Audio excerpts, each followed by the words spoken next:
1997 മുതൽ എനിക്ക് കിട്ടിയിരിക്കുന്ന യുഗാന്ത്യ ദർശനങ്ങളിലെ പ്രധാനപ്പെട്ട കുറേ സംഭവങ്ങളെക്കുറിച്ചാണ് ഞാൻ ജസ്റ്റ് പറയാൻ പോകുന്നത്.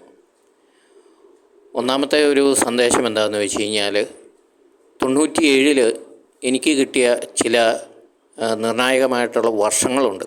അതായത് 6/6/2008,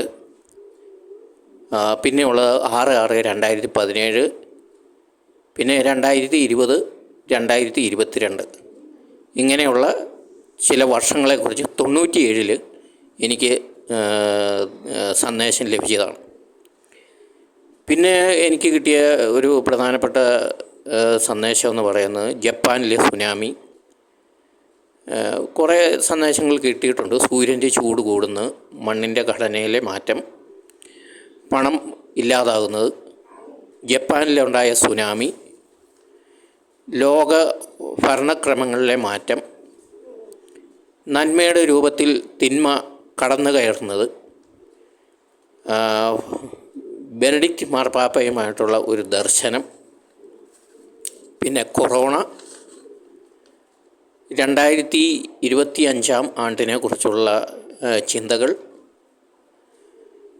ഭൂമിയുടെ ഘടന മാറുന്നു, യുഗാന്ത്യം കേരളത്തിൽ നിന്ന്, യുഗാന്ത്യത്തിൻ്റെ ആരംഭം കേരളത്തിൽ നിന്നാണ്.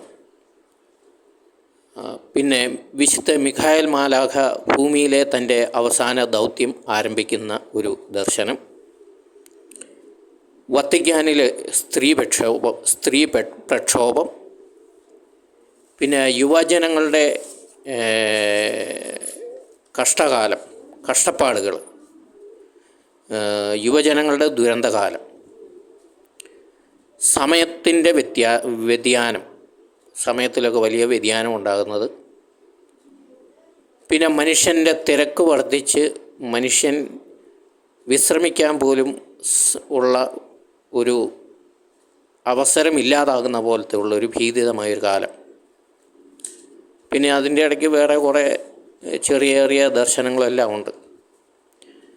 അപ്പോൾ ഇതൊക്കെ എന്തിനാണ് ഇങ്ങനെ ഈശോ മുൻകൂട്ടി പറയുന്നത് അല്ലെങ്കിൽ കാണിച്ചു തരുന്നതെന്ന് വെച്ച് കഴിഞ്ഞാൽ, ഇതിൻ്റെ എല്ലാം പിന്നിലെ ഉദ്ദേശം നമ്മുടെ ആത്മീയ രക്ഷ, ആത്മാവിൻ്റെ രക്ഷയ്ക്ക് വേണ്ടി നമ്മൾ മനുഷ്യർ ഓരോരുത്തരും വ്യക്തിപരമായി ഒരുങ്ങുന്നതിന് വേണ്ടിയിട്ടാണ്. അങ്ങനെ ഒരുങ്ങാത്ത പക്ഷം നമ്മൾ തീർച്ചയായും നശിക്കും, നിത്യനരകത്തിന് ഇരയായിത്തീരും. അങ്ങനെ ഒത്തിരി പേര് നശിക്കുന്നുണ്ട്. ആ നാശത്തിൽ നിന്ന് കഴിയുന്നത്ര മനുഷ്യരെ രക്ഷിക്കാൻ വേണ്ടിയിട്ടാണ് ഈശോ ഇത്തരത്തിലുള്ള ദർശനങ്ങൾ ലോകമെമ്പാടും പല വ്യക്തികൾക്ക് നൽകുകയും പ്രചരിപ്പിക്കാൻ ആവശ്യപ്പെടുകയൊക്കെ ചെയ്യുന്നത്. അതുകൊണ്ട് ഇത്തരം ദർശനങ്ങൾ ഓരോ വ്യക്തിയും വളരെ സൂക്ഷ്മതയോടുകൂടി ശ്രവിക്കുകയും ചിന്തിക്കുകയും സ്വന്തം ജീവിതം തിരുത്തി പശ്ചാത്തപിച്ച് യേശുവിനോട് ചേർന്ന് ഈശോയോട് ചേർന്ന് ജീവിക്കാൻ ശ്രമിക്കുകയും ചെയ്യുക. അല്ലാത്ത പക്ഷം നിത്യശിക്ഷയിൽ നിബന്ധിക്കും.